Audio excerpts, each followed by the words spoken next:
Mungkin di tahun-tahun awal itu kita lebih banyak mulai dari awalnya bikin acara gitu, mulai mengecil, mulai bikin kelompok kecil di rumahku sih.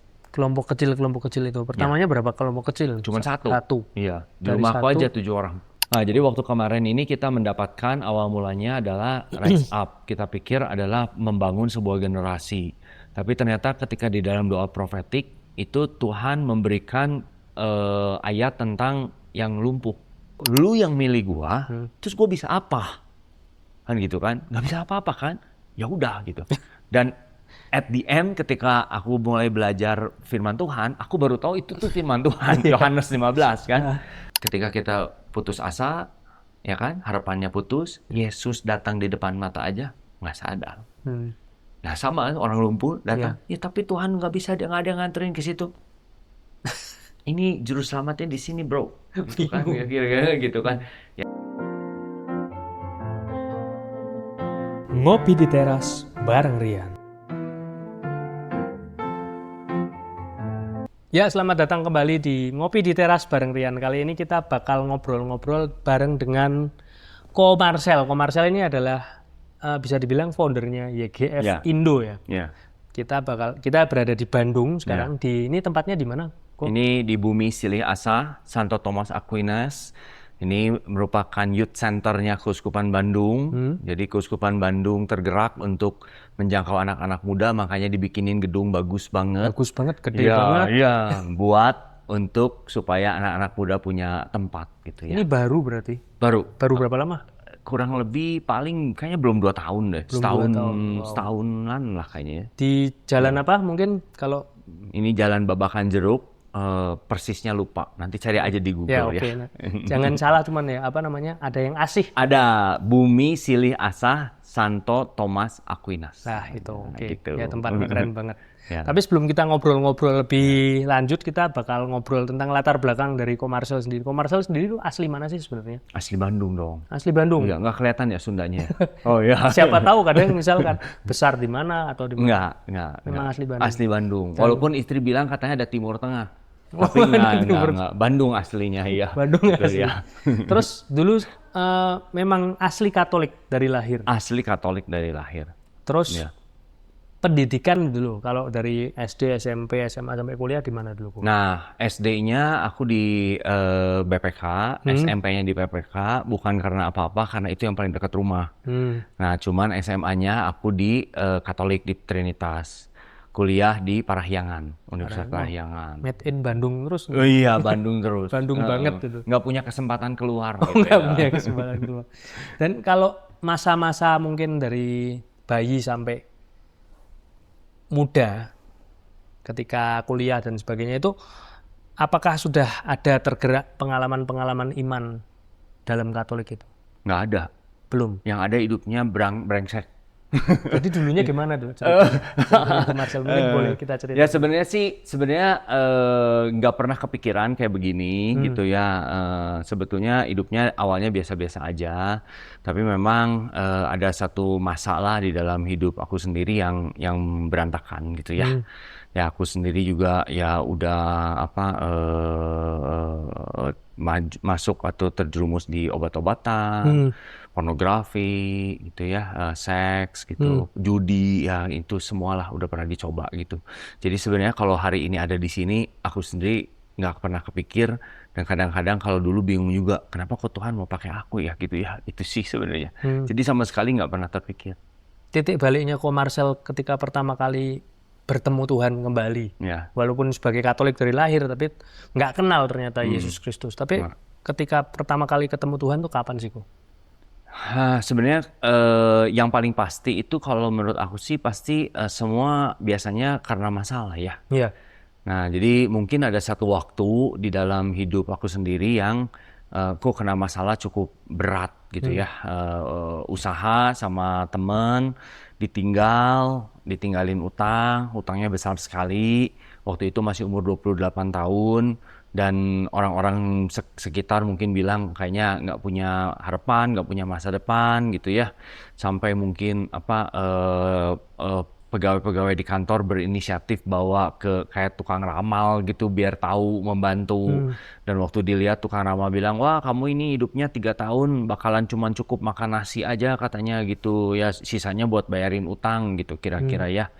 Tapi ya ketika keluar dari tukang ramal itu lucu banget gitu ya. Aku sendiri kan nggak pernah baca Alkitab ya, doa juga sendiri kadang-kadang cuma Bapa Kami doang terus tidur gitu ya. Tapi waktu keluar dari tukang ramal itu tiba-tiba kayak di dalam hati itu ada suara gitu. Aku sendiri bilang gitu bahwa ya Allahmu adalah Allah yang dahsyat, yang sanggup menyelesaikan segala masalah gitu.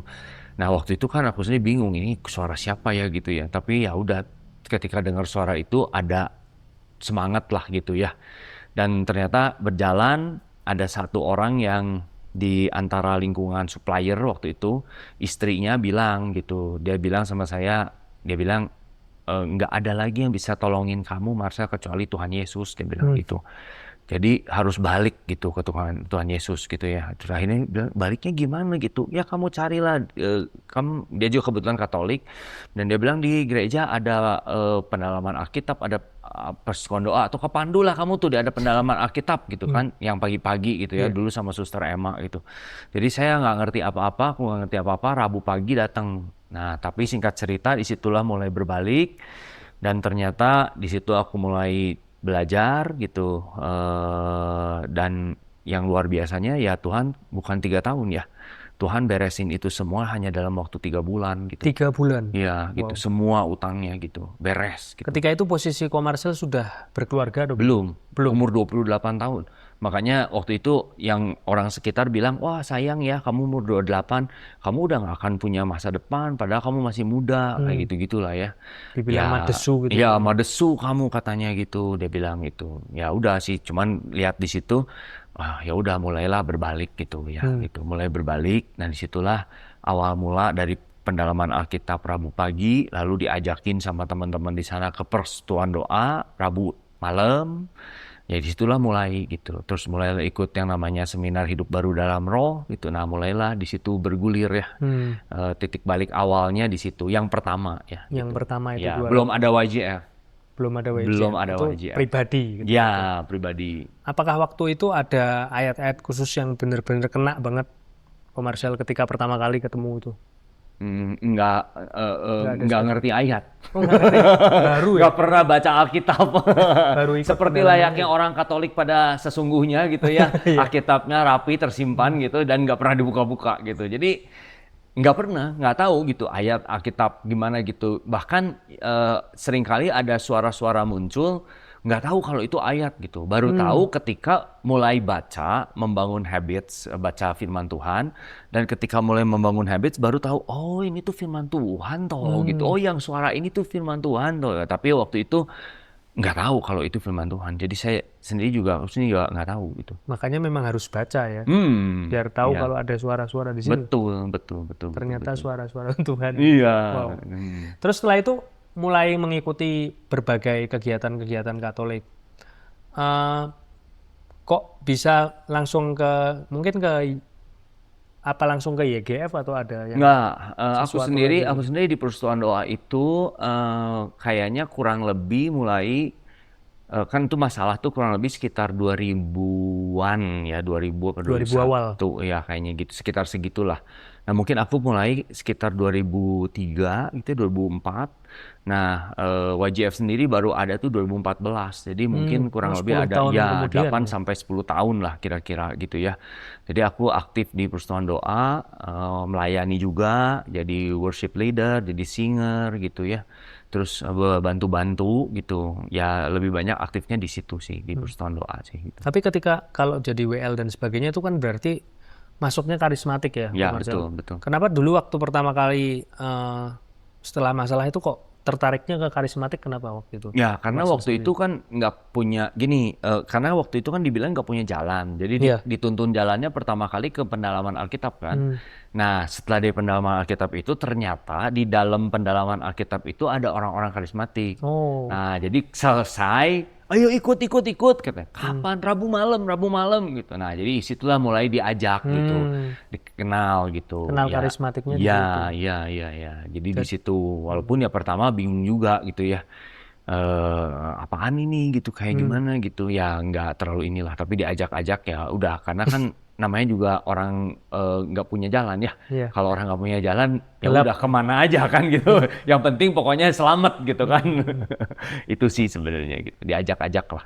Jadi itu 10 tahun sebelum YGF itu. Ya. Dalam 10 tahun sebelum perjalanan membentuk YGF tuh adakah peristiwa-peristiwa tertentu, Ko Marcel, yang ya pasti sebagai manusia kan tetap ada fase turun naiknya.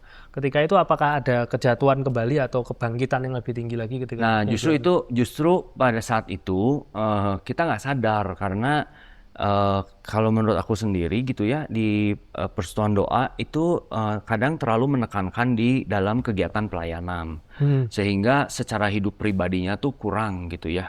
Nah jadi waktu itu aku sendiri nggak sadar kalau hidupnya tuh nggak bener gitu ya. Jadi aku pikir udah melayani udah cukup gitu ya. Nah ternyata baru sadar ketika aku mulai masuk ke fase awal-awal di YGF. Tuhan bentuk aku semua gitu, beresin semua dari fondasinya gitu ya. Nah waktu dulu pelayanan ya kelihatannya bagus, orang lihatnya baik gitu, tapi sebenarnya dalemannya nggak baik gitu. Nggak baiknya gimana ya, intinya yang paling ngerasain kan pasti waktu itu 2006 kita menikah kan. Aku menikah 2006. Nah, tentu yang paling ngerasain kan keluarga ya gitu ya gitu. Jadi artinya ya aktif di pelayanan tapi kok sifat karakternya nggak berubah. Terus ya mungkin udah nggak obat-obatan gitu ya. Tapi pornografi kecil-kecilan masih gitu, karena kita pikir kan udah berkeluarga ya nggak apa-apa kan gitu kan. Nah itu kan nggak ada yang membimbing ya pada saat itu gitu. Nah jadi pada waktu itu juga nggak sadar, aku pikir ya oke-oke aja kok, nggak apa-apa gitu kan. Normal-normal aja. Iya, ada orang udah berkeluarga, lo aku juga ngelakuinnya nggak sama siapapun kan, sama istri gitu kan.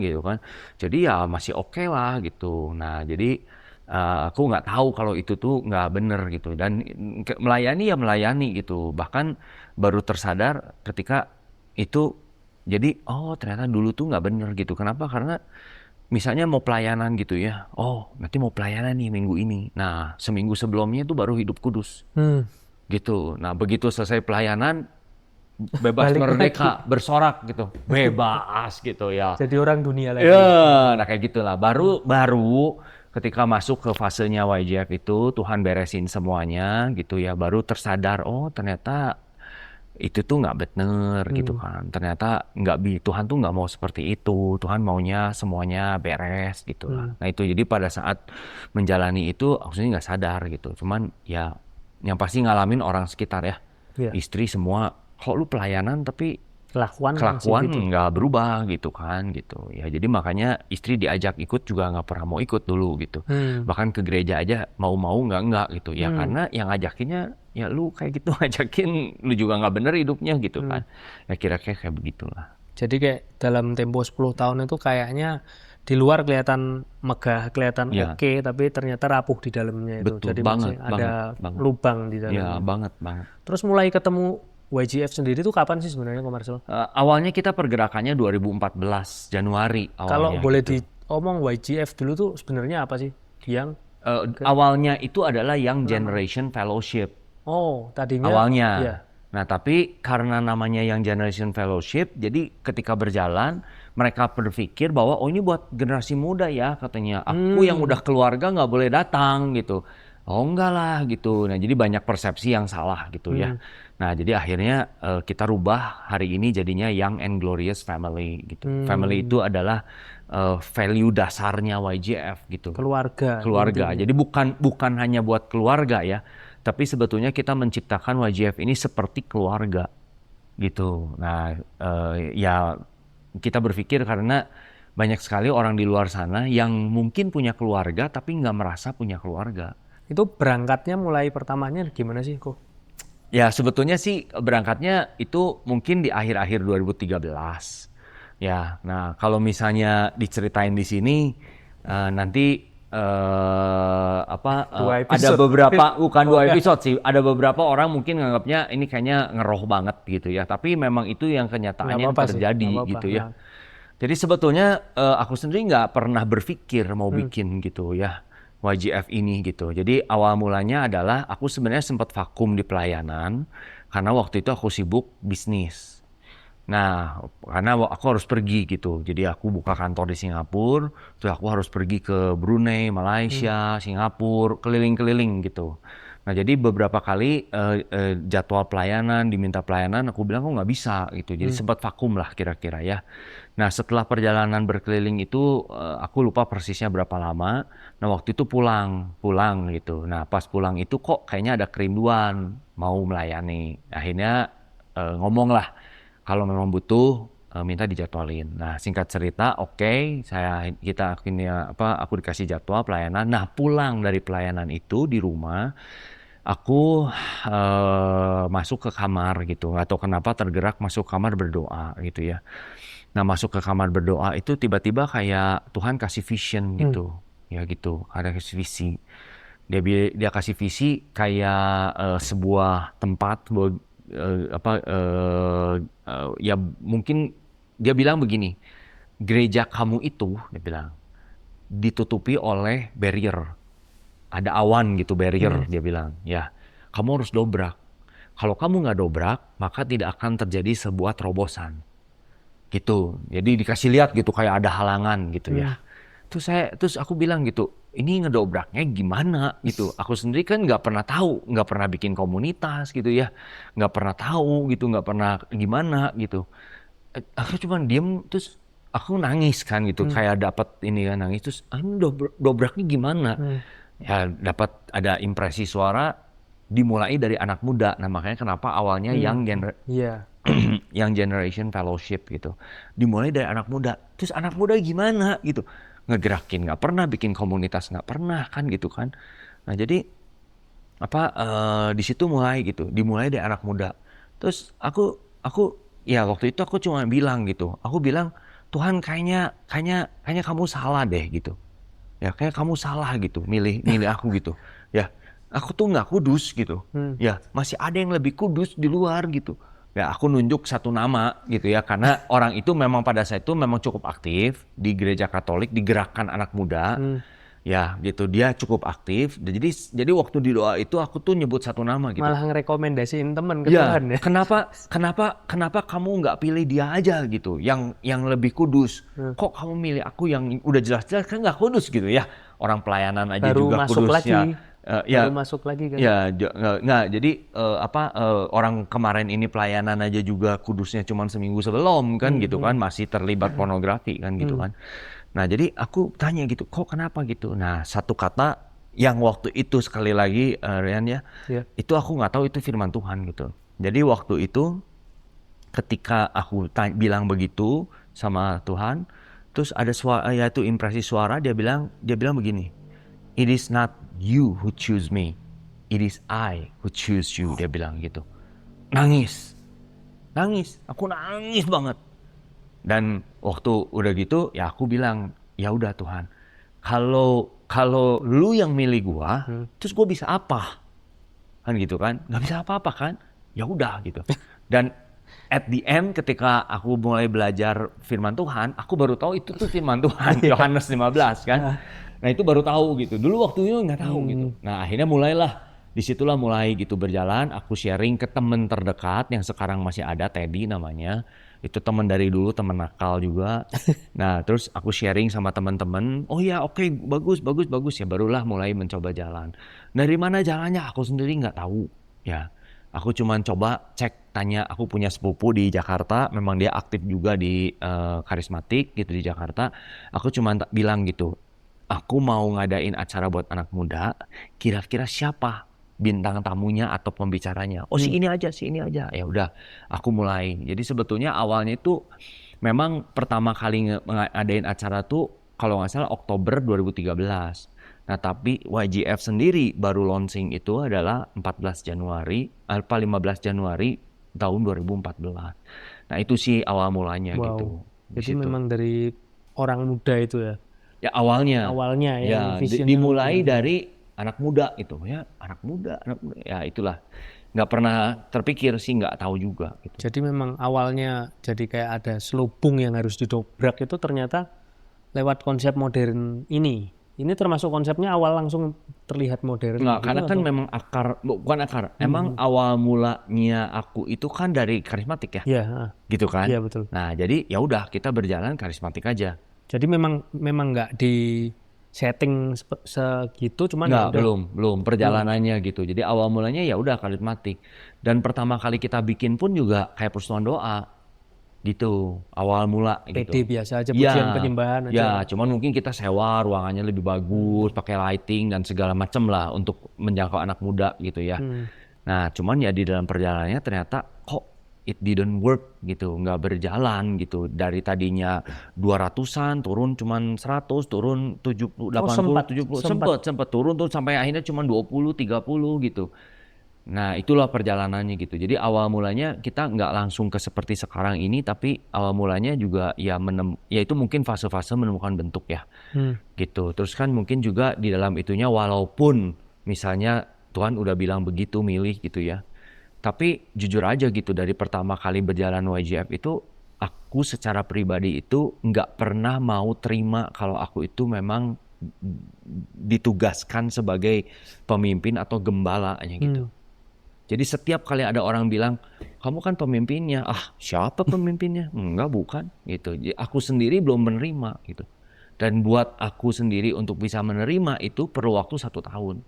perlu waktu Untuk 1 aku tahun. mau bilang sama Tuhan aku terima gitu. Nah itu mungkin di awal-awal itu proses ya mencari bentuk ya. Tuhan kasih lihat dulu gimana gitu. Dari 20 orang turun lagi yang datang cuma 10, akhirnya bertujuh gitu. Dan kita mulai dari kelompok kecil. Ya kayak gitu-gitulah. Dan ketika dari 200 sampai jadi 7 orang itu kan, apa pertanyaan Komarsel ke Tuhan ketika itu? Ya waktu itu mikir gitu, apakah benar gitu ini gitu ya, apakah nggak salah gitu. Tapi ya di situ kan kita mulai belajar ya gitu ya, bahwa yang Tuhan mau kan sebenarnya kesetiaan ya. Iya. Setia aja gitu jalanin gitu, nanti Tuhan yang atur gitu. Ya, jadi mulai di situ ya udahlah jalanin aja gitu, toh Tuhan udah jalanin ya udah gitu. Terutama sih sebetulnya ketika di 2015 awal itu, ketika yang aku bilang gitu, aku doa, aku bilang Tuhan oke, aku mau terima tongkat pengembalaan ini gitu. Nah barulah Tuhan mulai ya pelan-pelan lebih membukakan lah gitu. Jadi memang kayak waktu fase denial itu justru jadi makin dikit makin dikit. Ya, jadi proses pencarian bentuk Iya, kan gitu. Karena yang mana nih? Oh, kok bikin pede kok enggak gitu. Di sini terus kita trial and belajar error, lagi kan. trial and error di Jadi situ. ya, jadi waktu itu aku sampai belajar sama istri ya, waktu itu sampai belajar ke GMS ke Surabaya. Oh Aku pengen lihat sempat gitu. ke Ya pengen GMS. tahu, ikut conference 3 hari gitu. Mau lihat kayak gimana gitu. Kok mereka bisa berkembang gitu kan. Terus lihat ke gereja-gereja lain lah gitu kan. Iya. Mau belajar JPCC gitu. Kenapa kok mereka bisa berkembang, terus ya banyak lah gitu ya.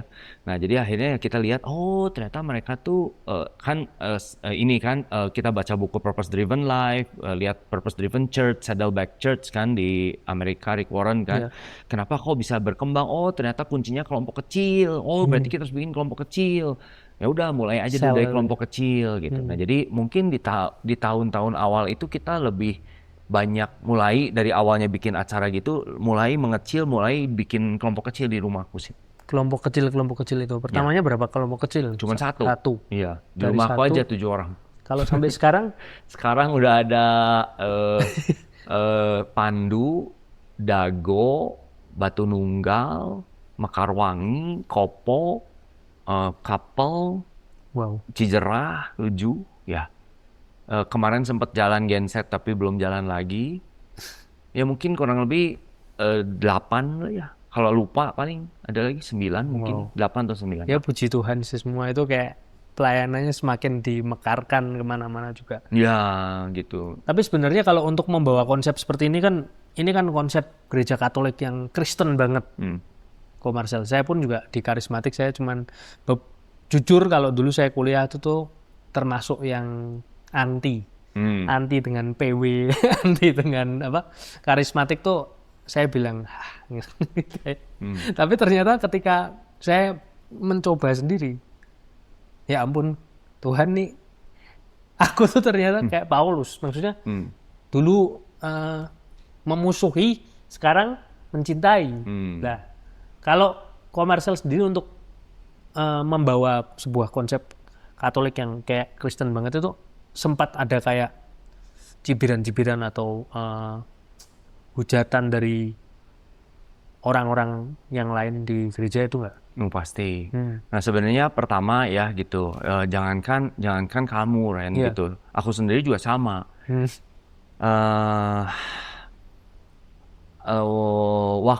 Waktu True Worshipper konser di Bandung, salah satu personel True Worshippernya datang ke rumah, kebetulan temannya adik. Ya, sampai sekarang dia pastornya di JPCC. Nah dia bilang, oh mau nggak aku kasih tiket gratis nonton konsernya True Worshipper. Dia bilang gitu, gratis di Sabuga ya waktu itu kan. Terus aku lihat acara apa sih gitu, lihat gini, acara apa nih tuh, kok musik gereja kayak gitu loncat-loncat, kok musik gereja kayak begitu. Enggak, gue di Katolik nggak begitu, gitu ya. Bahkan dulu aku kan punya pacarnya Pentakosta. Nah kalau ada ibadah tuh nangis-nangis, tepuk-tepuk tangan gitu ya. Nah aku di belakang kan, begitu ada yang nangis aku cuma lihat gini, ini apaan ini, nangis-nangis segala gitu ya. Karena kita memang nggak terbiasa gitu di Katolik itu ya gitu. Jadi sebetulnya menurut aku sendiri ya bukan cuma Ryan aja, tapi memang sebagian besar umat Katolik yang konvensional ya gitu, nggak terbiasa dengan itu gitu. Nah terus hal yang lain aja ya, hal lain ya, mungkin yang harus diluruskan adalah ini bukan Katolik yang Kristen. Nah karena gini, ini kita buat seperti ini, persoalannya itu hanya preferensi musik dan genre musik. Bukan kayak di blog kalau ini tuh Kristen punya gitu. Ngerti ya? Itu satu. Dan kalau misalnya ngomong Kristen, sekarang udah mulai dipopulerkan tanda kutip ya. Jadi katanya bilang, termasuk Romo Bayu Aji bilang, jangan pernah ngomong Kristen, Protestan. Karena kita juga Kristen. Iya betul. Ngerti ya? Betul. Gitu. Nah itu juga seringkali kan kita tuh orang Katolik tuh, oh itu Kristen, Katolik, dan seringkali jadinya mereka bukan Kristen, enggak, yang Protestan bilang mereka bukan Kristen, mereka Katolik, kita yang Kristen. Emang kita nggak ikut Kristus gitu ya. Nah jadi balik lagi adalah bahwa harus diluruskan sedikit bahwa hal seperti ini tuh bukan miliknya mereka gitu ya. Ini hanyalah sebuah bentuk penyembahan dengan preferensi musik modern gitu. Nah, jadi kalau bicara tentang preferensi musik modern, maka gitu, ya udah jelas segmennya. Kemasannya juga. Ya, jadi kita memang mengarahnya untuk ke keluarga-keluarga yang modern gitu kan di sana gitu ya. Nah, memang karena hal seperti itu, maka betul akan terjadi banyak cibiran, akan terjadi banyak benturan dan juga tekanan. Kenapa? Karena beda, gitu kan.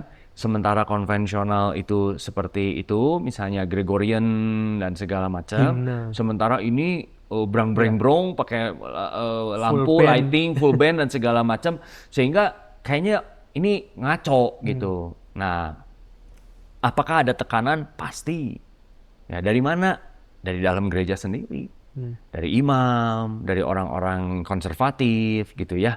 Nah itu ya pastilah gitu, banyak banget gitu dibilangin bahwa itu komunitas sesat lah, hati-hati jangan kesana nanti kamu dibawa jadi Protestan lah gitu. Oh itu banyak banget lah, itu kita alami banget dari awal-awal gitu, ya gitu. Bahkan ada satu momen di mana seorang imam di mimbar gereja jam 7 pagi itu ngomong dengan jelas gitu, yang di sana itu nggak sah, misa di sana itu nggak legal gitu. Nah itu ada sempat seperti itulah gitu. Jadi ya justru cibiran itu pasti datangnya dari dalam karena sama seperti kamu dan saya yang awal mulanya nggak bisa menerima dan pasti menganggap ini aneh, sehingga ya pasti kalau yang nggak setuju mereka akan menekan ya Iya. gitu. Itu sih pasti. Kalau yang sering Ko Marcel tekankan juga tentang the way itu sebenarnya apa sih? Nah, sebetulnya kalau misalnya The Way itu sebenarnya tema kita tahun lalu yang dipakai di Revive. Oh, itu baru. Jadi Berarti kita tuh tiap jadi tahun itu memang ganti. Jadi tiap tahun tuh kita punya tema sendiri. Hmm. Nah, tahun ini tema kita adalah Rise Up. Nah, kenapa itu The Way gitu ya tahun lalu? Karena memang kita merasa ketika berdoa gitu ya. Karena kan kita para pastoral leader di akhir tahun itu kita berkumpul. ya. Lalu berkumpul, berdoa puasa sebelumnya dulu. Kita berkumpul lalu berdoa profetik untuk mendapatkan kira-kira tahun depan arahnya mau kemana, visinya gitu ya.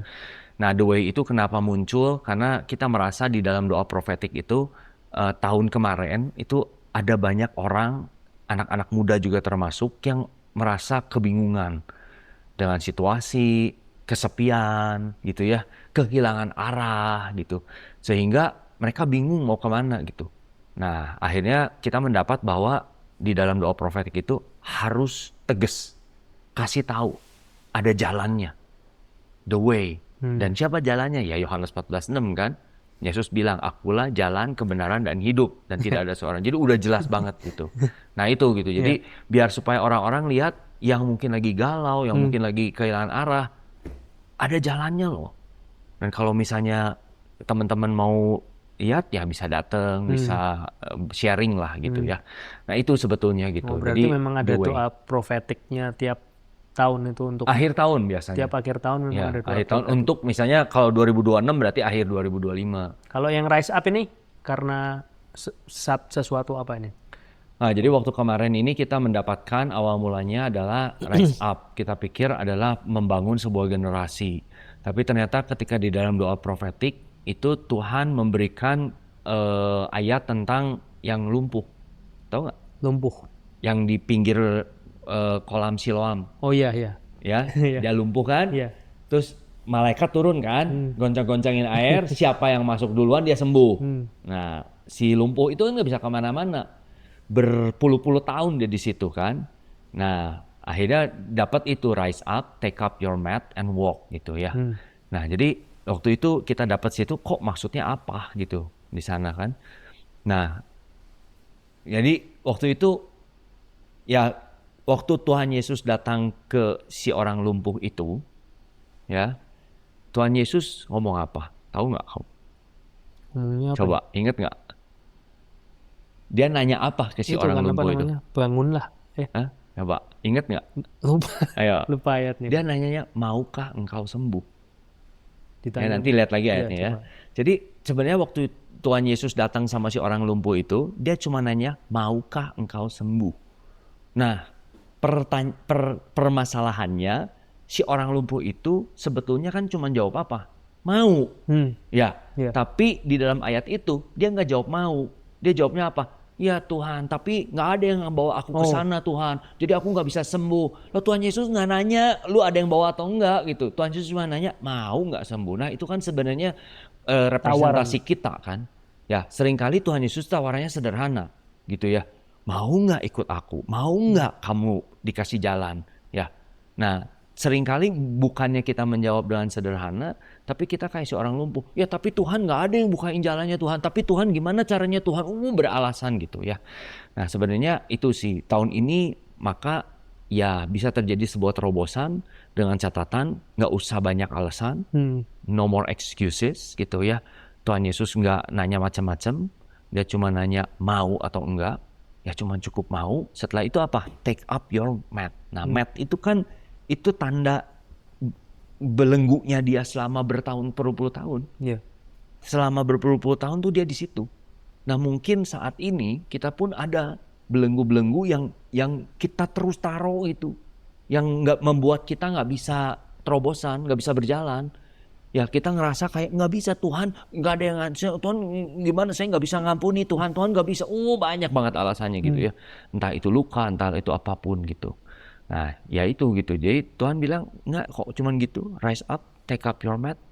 Dan setelah kamu angkat tilam kamu, semua yang membelenggu kamu tinggal berjalan gitu. Dan ketika berjalan apa yang terjadi? Mukjizat kan? Iya. Tadinya lumpuh kan? Iya. Nah, tapi nggak mungkin terjadi mukjizat kalau dia nggak mau bangkit kan? Dia nggak mau bangkit dan dia nggak mau Ambil. lepasin semua tilamnya. Iya. Kalau dia ngomong, ya tapi nggak bisa Tuhan, tilam ini susah Tuhan, berjalan Tuhan. Emang saya bisa Tuhan berjalan Tuhan? Ya nggak jalan-jalan. Nah itu sih sebenarnya gitu. Jadi tahun ini ya kita Rise dapat itu ya rise up untuk kita bisa kasih terobosan dan kasih tahu sama teman-teman semua di luar sana bahwa ya kemarin ada jalan, ada harapan, dan kalau mau terjadi terobosan di dalam hidupmu, maka ya harus mulai berani. Ya, rise up, take up your mat and walk. Wow. Ya orang manusia lihatnya cuman kalau nggak masuk kolam ya nggak sembuh. Ternyata kan Yesus datang sendiri Ya, dan nggak harus masuk kolam sebenarnya kan. ya iya. Karena kan gitu kan. Iya. Ya kita juru selamat ada di depan kita, ya nggak kelihatan gitu. Ya, mungkin kita kecewa atau misalnya balik lagi kayak murid Emmaus. Tahu perjalanan Emmaus kan? Yesusnya ada jalan sama dia tapi dia nggak sadar kan? Ya kenapa? Karena mereka diliputi oleh kekecewaan dan keputusasaan kan? Iya. Seorang juru selamat, seorang Mesias yang mereka pikir bisa menyelamatkan mereka dengan ekspektasi mereka membebaskan dari perbudakan bangsa Romawi, ternyata mati. Kecewa dong. Harapannya putus dong. Nah, seringkali kita juga kan kalau punya masalah, ketika kita putus asa, ya kan, harapannya putus, Yesus datang di depan mata aja, nggak sadar. Nah sama orang lumpuh datang, ya tapi Tuhan nggak bisa, nggak ada nganterin ke situ. Ini juru selamatnya di sini bro, gitu kan, kira-kira gitu kan. Ya itulah seringkali banyak yang membelenggu juga, yang menutupi lah. Benar. Kalau dari Komarsel sendiri, di YGF sendiri tuh sekarang udah berapa anggotanya, udah berapa banyak? Wah, persisnya aku nggak hafal. Dia di Bandung doang apa? Di Bandung aja, di Bandung. Cuman di Bandung aja. Ya, sementara ini cuma di Bandung aja dan belum kepikiran untuk kemana-mana, gitu ya. Nggak hafal, tapi mungkin kayaknya sekarang membernya sih harusnya udah ada 100-an lebih ya kayaknya. Wow, ya. Kayaknya sih ada harusnya ya. Cuman data statistiknya dan datanya aku nggak pegang, gitu. Nggak hafal. Kalau sebagai sekarang di YGF sendiri, kalau yang awal Komarsel di pelayanan tahun 2004 sampai 2014 itu kan merasa luarnya oke, tapi dalamnya masih ada kekosongan. Nah, ketika di YGF ini bagaimana Komarsel dalam pelayanan di YGF dan dalam keluarga itu sendiri? Nah, jadi awal mula kita jalan di YGF ini, Tuhan bilang lepasin semua pelayanan, balik ke keluarga. Pertama kali disuruh ngelepasin Tuhan. Jadi aku langsung ngomong sama Persatuan Doa, aku off semuanya, aku mau balik ke keluarga, beresin dulu di dalam. Karena jujur gitu, aku kan menikah 2006 kan berarti kan. Nah selama 8 tahun sampai 2014 itu kita udah mau cerai 3 kali, gitu ya. Nah jadi keadaan rumah tangga nggak baik-baik aja, gitu. Nah jadi keluarga nggak baik-baik aja. Nah jadi akhirnya Tuhan bilang balik ke rumah gitu ya, ke keluarga gitu ya. Waktu itu aku belum tahu ya kenapa gitu ya. Baru di belakangnya Tuhan kasih tahu gitu. Nah ketika balik ke keluarga, nah mulailah, oh dari mana? Karena di keluarga nggak ada pelayanan, jadi harus di mana? Mulailah belajar, ada mentor pembimbing di Jakarta, nah yang bantu gitu. Dan akhirnya bilang mulai bangun ke hubungan pribadi sama Tuhan. Nah mulailah meluangkan waktu untuk bersaat teduh. Bangun subuh-subuh jam 5 gitu, doa pagi-pagi. Kadang dulu senengnya lagu puji-pujian pakai earphone di ruang tamu depan gitu ya, jam 5 pagi mulai baca firman Tuhan gitu. Nah mulailah ngebangun fondasi itu gitu untuk hubungan pribadi. Nah setelah itu ya mulailah belajar untuk yaitu pemulihan keluarga ya gitu. Nah jadi disitulah mulai awal mula titik balik gitu. Ternyata harus ngebangun dulu gitu. Yang waktu itu aku nggak ngerti, Tuhan cuma bilangnya lepasin semua pelayanan, balik ke keluarga. Nah udah gitu aja. Jadi memang kayak di dalamnya suruh renovasi dulu kali ya. Di Betul. dalamnya direnov semua, terus baru mulai keluar lagi ke YGF itu. Ya, kan sesuai sama Iya. perutusan. Iya, betul. Waktu Yesus ngomong kan, ketika kamu akan kuberikan kuasa menjadi saksi-saksiku kan waktu dia sebelum naik kan, Iya. pencurahan kan, kamu akan menjadi saksi-saksiku dari Yerusalem, Yudea, Samaria sampai ke ujung dunia kan. Nah, itu kalau misalnya nanti dilihat Nggak boleh petanya ya. kebalik-balik lah pokoknya. Ya, enggak, nanti kalau dilihat di petanya, itu petanya tuh gini. Nah, itu Kecil ada membesar. meaningnya. Jadi di sini Yerusalem, Yudea, Samaria, ujung dunia. Nah, itu tuh ada meaningnya. Nah, kenapa Tuhan di situ aku baru ngerti kenapa Tuhan suruh aku balik ke keluarga. Gitu kan. Wow. Ya, itu apa namanya? Memang kita kalau memang sebelum dari keluarga juga selesaikan masalah diri kita sendiri dulu.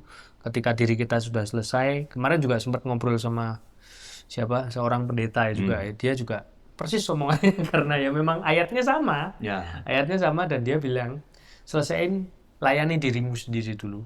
Layani keluargamu. Baru kamu ke gereja, baru ke ujung dunia. Kalau nggak gitu, nanti akan kebalik-balik kan. Kayak mungkin pelayanan komersial yang alami ketika 2004 sampai sebelum di YGF itu kan. Kayak karena kebalik kan jadi. Ya, setting priority sama ya itu betul, setting priority gitu. Ya. Nah, jadi ya mungkin kalau dasar prinsipnya sama pasti cara pikirnya sama semua gitu. Iya, Karena memang firman Tuhan begitu. Nah, sebetulnya kan dari ayat itu sendiri kan sebetulnya ya ada meaningnya kenapa Tuhan Yesus kasih itu. Ya gitu. Nah, itu akan sangat membantu kita ketika kita menentukan prioritas. Gitu. Nah, karena kalau enggak nanti bakalan babak belur kitanya acak-acakan. Nah, pertanyaannya kenapa Tuhan Yesus suruh pertama dari Yerusalem, Yudea, Samaria sampai ke ujung dunia. Nah, Yerusalem itu pada zaman itu ada apa di Yerusalem? Di Yerusalem ada apa? Ada. Bait suci. Oh iya, bait Itu Allah. bait Allah kan? Iya, bait Ada di Yerusalem kan? Iya. Pusat penyembahan kan? Iya. Nah, waktu perjanjian baru bait sucinya di mana? Perjanjian baru bukan di Yerusalem. Enggak, di mana? Bait sucinya ada di mana? Bait Allahnya. Nah, nanti ini question nih ya. Ya. Nah, Paulus bilang, "Tidak tahukah kamu bahwa tubuhmu adalah bait Allah. Roh Kudus, bait Allah dan roh Allah tinggal di dalam kamu." Jadi di perjanjian baru itu bait Allahnya tuh pindah ke sini. Ya. Nah, jadi Tuhan Yesus bilang di sini Yerusalem, bait Allah, pusat penyembahan. Nah, di perjanjian baru bait Allahnya ada di sini. Maka yang paling pertama yang harus diberesin dulu adalah di sini. Bait Allahnya dulu. Semua orang datang ke Yerusalem buat datang ke bait Allah kan. Nah, kita juga datang ke sini. Nah, bait Allah itu kan ada apa layer dalam sama layer luar ya. Kan Yerusalem tuh ada ya. Nah, sebuah bait Allah itu bicara tentang gereja kecil kan. Nah, gereja kecil itu apa? Keluarga. Nah, jadi Yerusalem itu bicara tentang inner di dalam yang nggak boleh sembarangan orang masuk itu, ya. Baru keluar gitu. Nah, barulah keluar lagi. Nah, jadi dari situ harus punya hubungan pribadi sama Tuhan, ngebangun bait Allah. Setelah itu gereja kecil, keluarga, ya. Karena nanti akan berhubungan dengan prinsip-prinsip yang lain di dalam firman Tuhan gitu ya. Misalnya bagaimana kamu memilih seorang penatua, seorang diaken, jemaat, itu nyambung nanti semua gitu ya. Keluarga, setelah itu baru lebih keluar lagi, komunitas gitu ya. Nanti keluar lagi, kemana? Keluar lagi, sampai ya yang Tuhan mau ke ujung dunia kalau Tuhan kirimkan. Tapi semuanya berawal dari situ. Allah di dalam diri itu. Dan itu pun akan membantu kita untuk menentukan prioritas, Ryan. Kalau enggak, repot ya. Ketika misalnya, kan kita bukan full time minister ya. Jadi artinya kalau full time minister tuh begini loh. Yang bayangan kita ya, nggak seperti gereja sebelah lah. Jadi full time minister itu adalah pelayanannya adalah pekerjaannya. Ya, seperti pendeta kan gitu kan? Pelayanannya adalah pekerjaannya. Nah, kalau kita kan ada pelayanan, ada pekerjaan. Ya kan? Nah, ketika dua hal itu berbenturan, kita kan bingung ya. belum lagi dengan keluarga, belum lagi dengan yang lain gitu. Nah, ketika kita mengerti prinsip dasar itu, maka akan lebih mudah buat kita untuk menentukan prioritas gitu. Supaya nggak berbenturan dan akhirnya jadi kacau semuanya gitu. Iya. Iya, bener sih. Sebenarnya kalau YGF sendiri itu mulai menerapkan misa itu kan waktu awal tadi komersial sempat bilang juga awalnya cuma praise and worship saja, tapi tanpa misa di situ. Ya. Dan misa yang disebut sama komersial celebration itu. Mm-mm. Ya, itu mulai ada misa itu kapan sih mulai YGF? 2016 akhir kita mulai coba. Baru mulai coba. Berjalan mulai rutin itu sebulan 2 kali itu 2017. Nah, 2016 tuh kita mulai coba kita bikin misa dengan konsep modern. Kenapa? Karena waktu itu ya udah kita jalan kelompok kecil kan. Kita kan belajar sistem yang dipakai oleh gereja-gereja modern saat ini, apapun itu, ya gereja modern JPCC, IFGF dan segala macam, itu adalah mengacu kepada sistemnya Saddleback Church di Amerika. Rick Warren, gerejanya Rick Warren. Nah, purpose driven church sistemnya kan. Nah, akhirnya kita sampai ikut conference-nya, ikut kelasnya gitu ya, mau tahu gitu ya. Nah, terus baca bukunya gitu. Nah, ketika kita belajar itu, oh ternyata harus dibuat sebuah namanya buat mereka tuh kayak worship seeker namanya. Weekend service. Jadi orang-orang yang kayak yang rindu untuk menyembah gitu. Ya. Dan itu mereka kumpulin di weekend service. Mereka hari Minggu tuh, ya. Nah, jadi membuat saya berpikir kan, kalau gitu weekend service-nya kita sebagai orang Katolik apa? Persekutuan doa? Enggak kan? Bukan kan? Ya kita orang Katolik itu puncaknya Ekaristi. Iya. Ya. Jadi weekend service di gereja Katolik itu adalah Ekaristi. So kita harus bikin Ekaristi untuk di akhir minggu. Nah tapi Ekaristi yang seperti apa? Nah itu karena kita mau mengarah ke modern, maka kita harus membuat Ekaristi yang konsepnya modern. Nah disitulah mulai gitu ya, mulai untuk ya udah kita coba gitu. Awal mulanya 2016. Nah 2017 mulai berjalan, tapi waktu itu 2017 masih konsep 2 sesi. Jadi gini 2 sesi itu, kan kita belum ada awam ngomong ya gitu. Nah jadi kayak praise and worship dulu, ada awam ngomong, udah gitu ditutup sama enggak dibalik misa dulu, setelah itu baru awam ngomong. Jadi ditutup misanya baru ada kayak praise and worship dan awam ngomong sebulan 2 kali. Itu kita berjalan. Nah disitulah kita mulai mencoba gitu. 2016 akhir lah kita mulai coba itu. ya misa coba itu. gitu. Kenapa kok menamakan celebration gitu? Nah, jadi waktu itu kita berpikir gini. Kita nanya sama Pastor Hendra kan pembimbing kita kan. Iya. Pastor, emang kalau orang Katolik harus misa setiap hari? Ya kayak gitu kan. Enggak lah, kalau bisa ya bagus. Tapi kalau enggak ya nggak apa-apa. Yang penting akhir minggu, hari Minggu, kamu harus ke gereja. Dia bilang itu. Harus misa lah dia bilang gitu. Kenapa? Aku tanya dong, kenapa? Karena itu buat gereja Katolik adalah sebuah perayaan. Oke. Nah, perayaan. Oke dong. Berarti kalau gitu, ya kenapa kita nggak namain aja celebration kan? Perayaan kan? Gitu kan? Nah, itulah. Dan ternyata kan ya memang dari celebration of the Eucharist kan? Perayaan Ekaristi kan? Nah, ya udah. Kita namain aja biar lebih keren gitu. Celebration. Nah, itu awal mulanya. Karena perayaan gitu. Perayaan, oke. Celebration aja gitu. Ini sebuah perayaan kan, sebuah celebration. Memang perayaan puncak dari umat Katolik itu kan ya celebration itu. Betul, betul. Ya Ekaristi itu loh, celebrationnya itu. Terus kalau dalam pelayanan selama YGF ini mungkin sudah berarti sekarang kalau 2014 sampai 12 tahun ini untuk komersial dulu sendiri, mujizat apa lagi yang komersial rasakan selama melayani di YGF ini? Waduh. Untuk komersial. Kalau ngomong gitu banyak banget Ren. Gitu. Dan kalau nggak ada campur tangan Tuhan nggak mungkin ada hari ini. Ya mau you name it. Apa? Uang, financial, umat, ya, tempat, itu semua gitu. Disediakan. Ya, hal-hal yang kita nggak pernah pikir, ya gitu ya. Waktu kita awal mulai bikin perayaan Ekaristi Ya. di luar, kita nyewa kan, Gedung. nyewa ruangan. Hmm.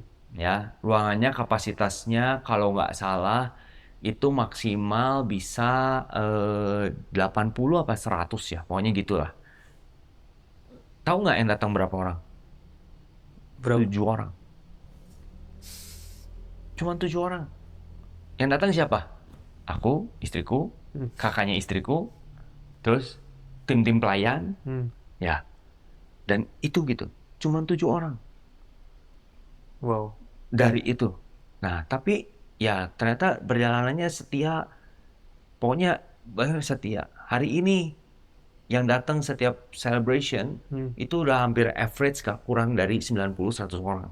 Bahkan sebelum COVID itu udah 150 sampai 200 orang. Cuman karena COVID drop gitu ya. Jadi online itu ya sempat. Online dan ya tahu sendiri kan di kita kalau online repot ya, beda kayak sebelah kan. Iya, iya. Nah, jadi itu agak sedikit ini juga gitu mengganggu juga gitu di kita ya gitu. Nah, jadi kalau sekarang lihat sendiri itu financial, kita nggak ada yang support. Kita benar-benar berdiri di kaki sendiri. Jadi waktu kita berjalan itu, aku bilang sama teman-temanku, kita nggak mau cari support ya. Kita cari sponsor boleh, donatur boleh, tapi kita nggak mau menggantungkan diri sama siapapun. Kita harus belajar berdiri di kaki sendiri. Jadi caranya gimana? You mau nggak chip in? Termasuk aku sendiri chip in. Ya, itu. Ya mungkin kalau sebelah bilang perpuluhan, kita nggak bisa bilang perpuluhan, tapi intinya adalah komitmen. Mau nggak yuk komitmen kasih persembahan gitu ya. Nah di situ gitu. Jadi nggak ada yang support gitu, nggak punya uang. Waktu kita mau mulai pindah, menyewa gedung gitu ya, menyewa gedung di ini gitu ya. Waktu itu ngomong kan istriku yang bantu untuk pegang keuangan kan. Nah waktu itu kita berdoa mau pindah nih gimana, mau sewa rutin. Istriku bilang gini, kamu yakin? Kenapa? Ini uang kas cuma cukup 3 bulan. Kalau 3 bulan ngadain. 3 bulan ngadain. Kalau lu nggak ini 3 bulan habis. Yakin nggak? Aku bilang kita udah berdoa. Kita percaya Tuhan gerakan ke sini, jalan aja. Tapi nggak habis tuh. Sampai hari ini berlipat-lipat. Ya, jadi mau gimana gitu? Gimana caranya? Bahkan pihak keuskupan sendiri, Vikjen waktu itu datang berulang kali Vikjen bilang, kok kamu bisa nyewa tempat di sini? Berapa ini nyewanya? 4 jutaan mau satu kali. Gila, berarti 1 bulan ini kamu 16 sampai 20 juta. Iya, dari mana uangnya?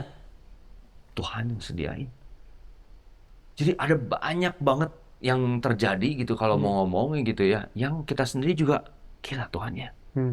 Ini benar-benar kalau nggak dipelihara, mana bisa gitu. Wow. Nggak bisa gitu. Jumlah orang, tempat, uang, sistem, gitu. Itu semua kayak Tuhan bantu semua, atur semua gitu.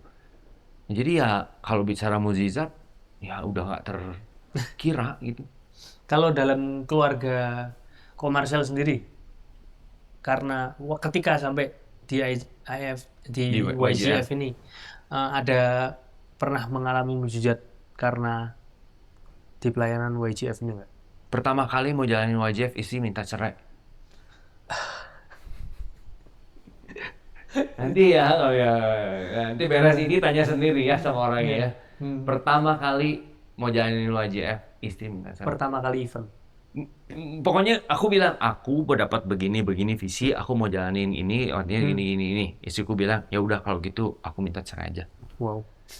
Karena waktu itu istri kan belum aktif di pelayanan kan, nggak ngerti gitu. Jadi buat dia kayak, waduh, ini lu bikin komunitas, ngebangun, ngerintis, udah pasti waktu lu habis. Ya waktu buat gua habis, gua nggak mau gitu.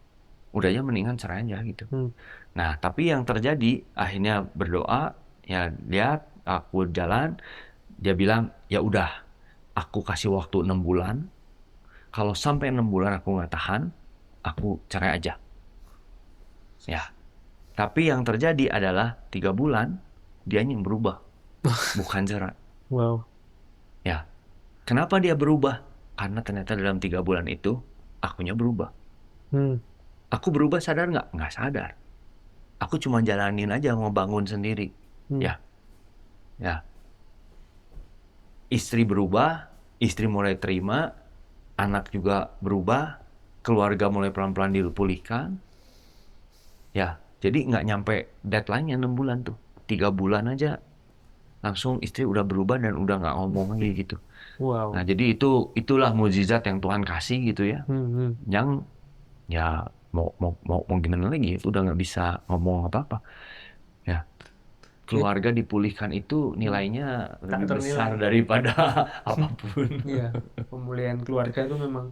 Ya kalau fokusnya YGF sendiri mulai tadinya youth apa dari YGF yang Youth Fellowship itu Yang pindah generation. jadi ke yang sekarang itu mulai tahun berapa sih sebenarnya? Kalau aku nggak salah inget, itu kayaknya kurang lebih sekitar 2016 apa 2018 lah Dan itu range-nya. apa terjadi perubahan segmen dari pengikutnya? Ya, karena sebetulnya ada beberapa yang tiba-tiba kayak, ini mah buat anak muda kan, generasi muda, kita Hmm. mah udah berkeluarga gitu. Oh datang aja, nggak mau malu gitu. Loh, ini kok jadi kayak begini ya? Maksudnya kayak Hmm. menghalangi orang, berarti kan barrier kan. Iya. Nah, memang karena balik lagi karena kita belajar sistemnya bukunya di Purpose Driven Church dan Hmm. Purpose Driven Church itu bilang apapun barrier yang kamu alami itu harus dipangkas. Oh, berarti kalau gitu ini nggak boleh, ini barrier. Hmm. Orang mau datang nggak bisa datang kan? Iya. Jadi gimana? Ya udah gitu. Kita Diubah ganti itu. namanya. Kita ngobrol sama para pastoral leaders, terus kita bilang ini gini ada begini kan kita harus rubah gitu. Ya gitu. Nah, Hmm. jadi diubahlah gitu supaya bisa orang oh ya udah oke, kita bisa datang gitu. Dalam pembentukan YGF sendiri itu ada ayat tertentu nggak sih Om yang menyertai yang jadi slogannya YGF sendiri juga mungkin ayat emasnya YGF sendiri. Ya, sebenarnya kalau kita punya visi itu kan to bring a new worship generation ya. Ya. Nah, ayatnya itu memang dari Yohanes gitu bahwa akan lahir penyembah-penyembah yang benar yang menyembah Bapa dalam roh dan kebenaran kan gitu kan. Hmm.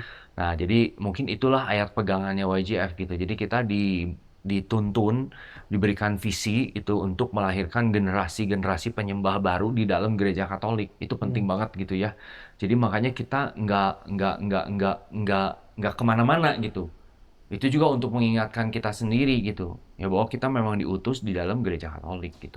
Melahirkan penyembah-penyembah baru yang menyembah Bapa di dalam roh dan kebenaran gitu. Wow. Nah, itu. Kalau ayat emasnya komersial? Ayat emasnya aku sendiri, aku dari dulu ayat pegangannya Mazmur 23. Ya, Ya. Tuhan adalah gembalaku. Gitu ya, takkan kekurangan aku gitu ya. Hmm. Kenapa? Karena ya balik lagi gitu. Sebagai seorang gembala itu juga nggak mudah ya. Nggak semua orang bisa ngertiin gitu ya. Terus kadang-kadang aku juga bingung harus pegangan sama siapa kan gitu ya. Dan terkadang juga ya pasti jatuh bangun gitu. Hmm. Nah, ayat itulah yang mungkin menguatkan aku dan juga menyamankan lah, mengcomfort lah ya Hmm. gitu bahwa oh ya Kita aku punya ada gembala. gembala gitu. Hmm. Ya Tuhan bilang akulah gitu. Tuhan dia bilang akulah gembalamu gitu. Kalau ada apa-apa ya yuk datang aja gitu. Ya, ya. Lu nggak akan kekurangan kok gitu. Hmm. Ya kalau gimana kau akan dibawa ke air yang tenang, dibaringkan di padang rumput yang hijau gitu. Artinya kan padang rumput hijau itu buat domba itu makanan yang cukup kan gitu kan. Air yang tenang itu adalah tempat dia minum kan. Jadi kebutuhannya udah pasti terpenuhi gitu. Hmm. Ya, terus ada lagi kalau lu ada di dalam lembah kegelapan, nggak perlu takut karena gua akan menyertai, tongkat Hmm. dan gadaku akan bersertamu gitu. Itu kan di dalam perjalanan ini kan juga kita nggak terang-terang aja ya, Ya. nggak bagus-bagus aja gitu. Ada Hmm. masa-masa di mana kayak COVID gitu kan bingung kan. Masa-masa kegelapan, masa-masa dark gitu kan. Kita bimbang, kita bingung gitu. Mau gimana gitu, ada masalah dan segala macam. Ya itu pegangannya itu udah Tuhan lari aja ke Tuhan kan Tuhan gembalanya ya gitu. Hmm. Jadi dari dulu ayat yang selalu dipegang ya Mazmur 23. Ya. Mungkin ada itu kok. Kami ada pertanyaan lagi. Udah. Mungkin ada pesan-pesan kok Marcel buat teman-teman di sini yang kadang-kala juga kita tuh bimbang ya kalau di Katolik ya. Kita mau masuk. Padahal sebenarnya kalau di Katolik itu kan kategorial makin banyak. Ya, Pilihannya sangat banyak dan disediakan, tinggal kita mau masuk kemana. Cuman buat anak-anak muda terutama dan keluarga-keluarga muda yang sedang mungkin cuman masih mencari. Ada pesan nggak Bang Marcel buat? ya sebenarnya buat anak-anak muda atau semua yang mencari gitu ya, ya sebenarnya kalau kalian sudah berada di gereja Katolik, ya sebenarnya apalagi yang kalian cari? Karena gereja Katolik itu menurut aku sendiri adalah sebuah tempat yang paling lengkap, gitu. Semua ada gitu. Ya kalau kalian mau cari apapun ada gitu. Makanya tadi Ryan bilang kan kategorialnya banyak gitu Iya. ya. Jadi sebenarnya semua ada gitu ya. Nah, gereja Katolik tuh gereja yang kaya gitu ya. Dengan berbagai macam kekayaannya, mau yang modern, mau yang rame, mau yang tenang, Katolik bisa ada gitu di Iya. dalam situ gitu ya. Jadi ya sebenarnya buat anak-anak muda ya apalagi yang dicari, semuanya udah ada gitu. Tinggal kalian senengnya apa aja. Kalau kalian senengnya, kalau aku pikir begini gitu ya, setiap masing-masing tuh punya preferensi ya gitu. Kalau teman-teman preferensinya lebih suka yang tenang, kusyuk, ada taise, ada Iya. meditasi, cinta Hmm. kasih ilahi, ya Hmm. kan? Terus ada yang lain lah gitu ya. Tapi kalau seneng yang rame, ada karismatik, ada komunitas Tritunggal Maha Kudus gitu ya, ada YGF, ada LOJF. Intinya itu tergantung preferensi masing-masing teman-teman, ya. Dan itu nggak bisa dipaksakan gitu. Jadi misalnya teman-teman seneng musik jazz, nggak bisa dipaksa dengerin klasik. Selera nggak bisa Bener dipaksa. kan gitu Iya. kan. Nah, dan gereja Katolik ada semua gitu. Memfasilitasi semua. Iya gitu. Jadi nggak Genremu apa usah gitu. bingung gitu Iya. mau kemana gitu. Hmm. Ya tinggal dicari aja teman-teman maunya yang seperti apa gitu. Itu dari pengalaman aku sendiri ya gitu ya. Sementara kalau misalnya di sebelah kan konsepnya seperti itu, ya cuman itu. Hmm. Ya modern, rame, ya begitu, cuman itu gitu. Nggak ada pilihan lain juga. Padahal kita sendiri sebagai manusia terkadang kan butuh waktu tenang ya. Nggak selalu mau yang rame-rame kan. Nah, ketika tenang kita butuh sendiri, kita butuh sesuatu yang lebih quiet, lebih diem, lebih dalam. Nah, itu mungkin nggak bisa didapatin gitu. Tapi sementara di Katolik kan ada gitu. Jadi ya kalau mencari mau kemana lagi ya gitu. Iya. Kalau untuk di YGF sendiri, sebenarnya yang membuat YGF beda untuk teman-teman yang mau ikut tuh apa sih sebenarnya? Komersial, kalau bisa Komersial bilang. Sebenarnya kalau yang dibilang beda ya mungkin konsepnya aja ya modern. Jadi kalau misalnya di paroki kan konsepnya adalah konvensional, itu mereka punya preferensinya sendiri. Nah kalau di YJF mungkin modern. Nah, kita menampilkan musik modern, suasana ambience lebih modern gitu ya. Nah mungkin secara kemasan seperti itu gitu ya. Tapi sebetulnya apa yang membedakan ya mungkin aku lebih kalau di YJF tuh lebih menekankan di kelompok kecil.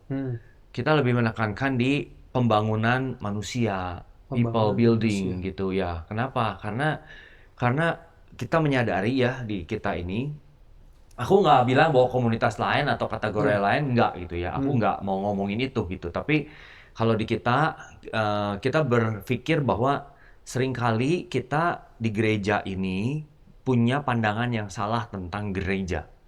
Kita berlomba membangun gedung. We think that the church is the building. But actually, the church is not the building. The church is the people.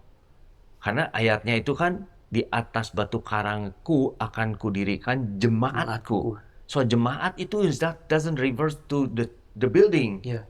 Reverse to the people, to the person. Nah, jadi kita sadari itu, ternyata yang Tuhan mau itu adalah bukan gedungnya, Jemaat. tapi people-nya yang Tuhan mau bangun gitu. Makanya kita fokus untuk ngebangun manusianya, orang-orang yang ada di dalamnya, gimana mereka bisa bertumbuh, mengalami pertemuan dengan Tuhan, gitu, bisa menjadi orang Kristen yang dewasa gitu. Nah itu sih gitu. Jadi kita mungkin lebih fokus ke situ ya.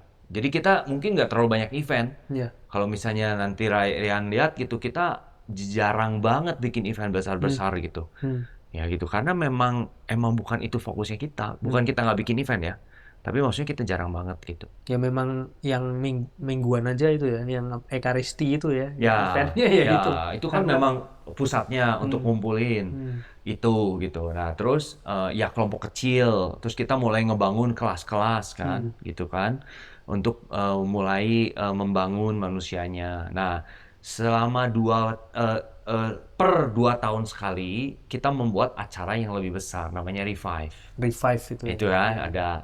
Nah, acara besar itu buat apa?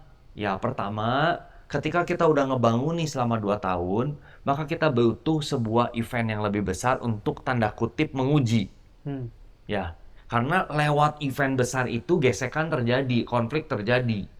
Itu ujian. Betul, ya itu satu. Bisa nggak orang-orang yang udah dibentuk ini, bisa nggak mereka menghandle ini?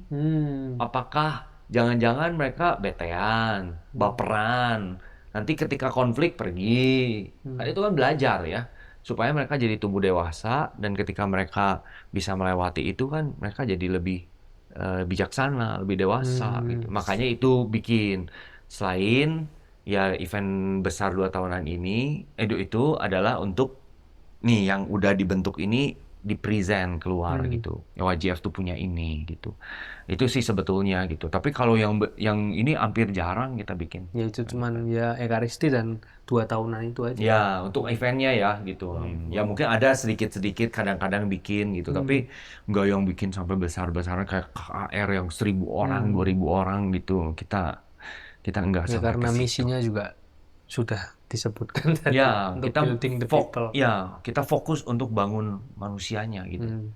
Itu sih. Oke, buat teman-teman yang mungkin belum pada tahu page-nya YGF, bisa di Instagramnya @YGF Ya, @YGF Indo nanti cari aja. @YGF Indo ya. Terus mungkin ada YouTube atau YouTube-nya juga ada, kalau nggak salah YGF Di-search saja. Indonesia katanya, nanti coba dicek ya. YGF Indo aja Nanti nanti di di-search. Instagramnya itu semua ada Siap-siap. itunya, ada informasinya ya. Oke. Thank you banget Komersial waktunya, Sama-sama. diluangkan waktu. Puji Tuhan ini bentar lagi juga kita langsung pulang ya. Oh iya, siap. Oke. Teman-teman jangan lupa untuk di like, subscribe, juga komen untuk video ini yang sudah nonton sampai akhir. Apalagi kalau kamu kenal dengan Komersial. Gitu aja kok. Thank you banget. Oke. Tuhan memberkati. Ya, thank you.